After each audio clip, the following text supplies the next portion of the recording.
I associate this control issue with the boundary dissolution. The boundary dissolution is alarming to the ego. It doesn't like that feeling, and it tells you that you're dying. And psychedelic voyagers have to learn to just, when that red switch goes on, you just reach out and turn it off and say, oh no, it's set wrong, we're not dying. But it tells you that you're dying because the ego very strongly identifies with the equilibrium of the physical body.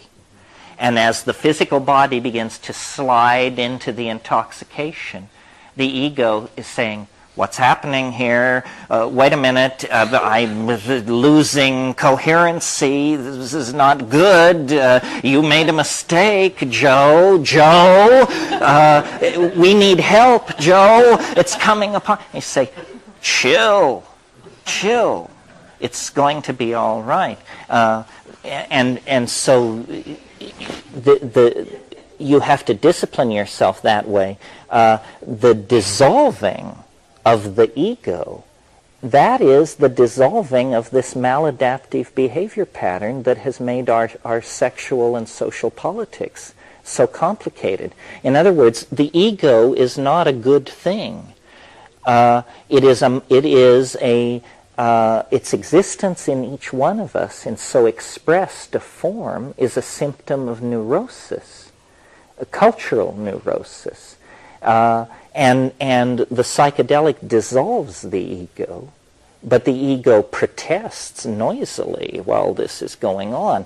And then people who are very ego dependent, if they have a psychedelic experience, they usually only have one, and then they say, well, that was like going nuts. I hated it. I just hated it. It was awful, because they are very strongly identified with the ego. Another person who isn't so strongly identified with the ego could look at the identical experience and say it was a wonderful liberation. It was just the quintessence of freedom and light and openness.